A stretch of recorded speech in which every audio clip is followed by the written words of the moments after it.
Awal tahun 1983, seusai sidang 5 tahunan MPR yang kembali memilihnya sebagai presiden, Soeharto berpidato di Riau.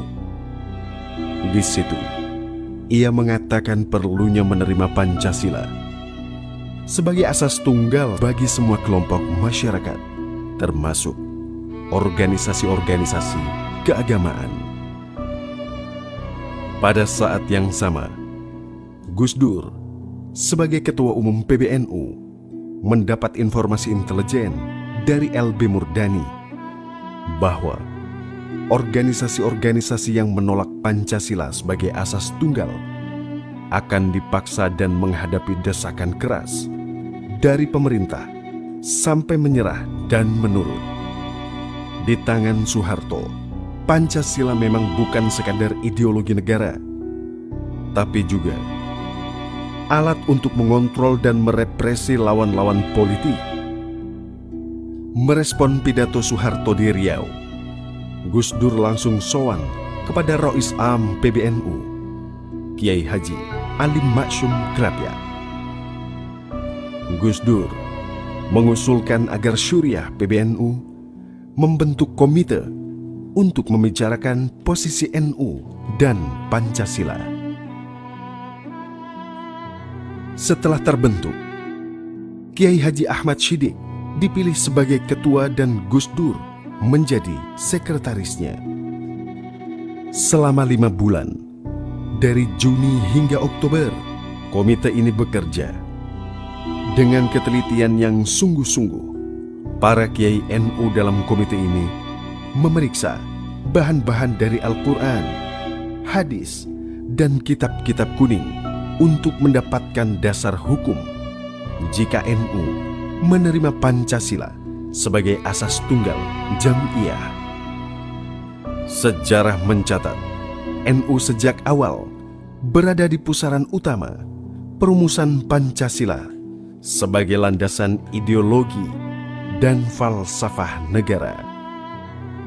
Tokoh NU, Kiai Haji Wahid Hashim, adalah anggota Panitia 9 bersama Soekarno, Hatta, Maramis, Abdi Kusno, Kahar Muzakir, Haji Agus Salim, Subarjo, dan Muhammad Yamin.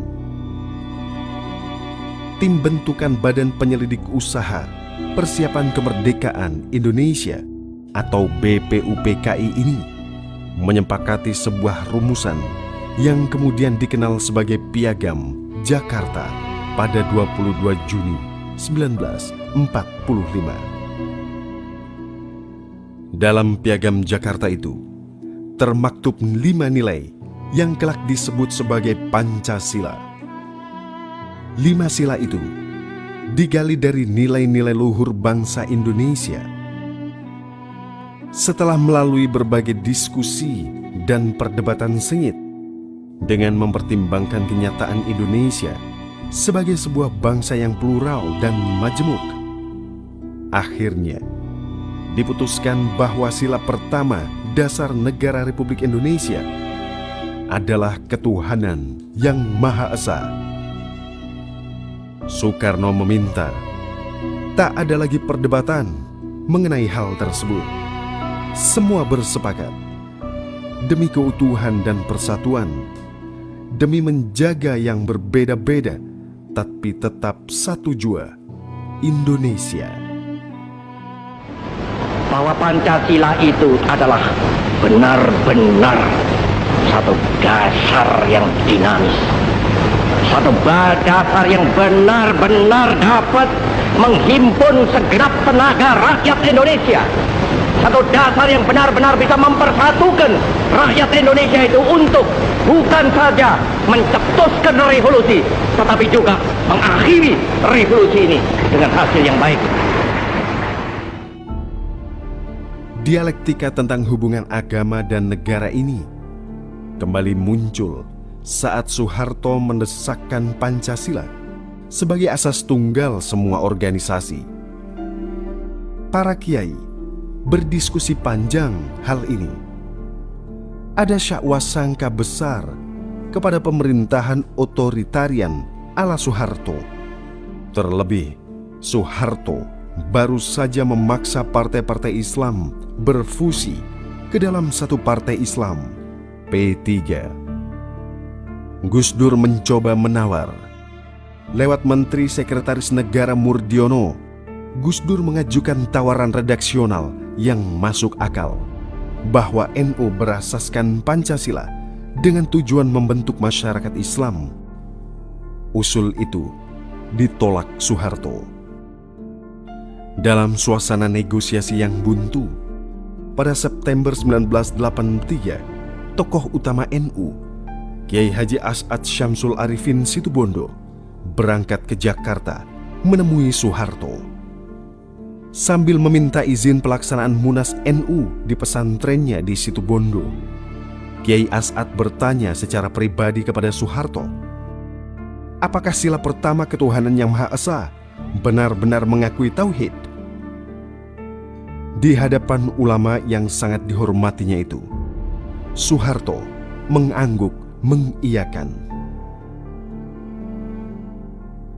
Berbekal keyakinan bahwa Pancasila yang telah dirumuskan oleh para founding father tidak menegasikan tauhid Islam, Kiai As'ad meminta kepada Kiai Haji Ahmad Shiddiq untuk merumuskan redaksional argumentasi penerimaan asas tunggal Pancasila bagi NU. Kiai As'ad juga terus berdiskusi dengan Kiai Mahrus Ali Kediri, Kiai Ali Maksum Krapyak Jogja, Kiai Maskur Jakarta, dan kiai-kiai alim lainnya. Tak hanya itu, Kiai As'ad juga bergerilya mendatangi satu persatu kiai NU di Jawa dan Madura untuk menjelaskan hal ihwal NU, Indonesia, dan Pancasila. Dalam forum para ulama ini, rumusan NU dan asas tunggal yang ditulis Kiai Haji Ahmad Shiddiq dan Gus Dur menjadi topik utama. Dalam rumusan argumentasinya, Kiai Ahmad Shiddiq menuliskan bahwa dasar kaum muslimin Indonesia menerima Pancasila adalah karena kaum muslimin melalui para pemimpinnya ikut aktif merumuskan dan mencapai kesepakatan menetapkan Undang-Undang Dasar Negara. Selain itu, nilai-nilai luhur Pancasila yang dirumuskan dalam pembukaan Undang-Undang Dasar 1945 dapat disepakati dan dibenarkan menurut pandangan Islam.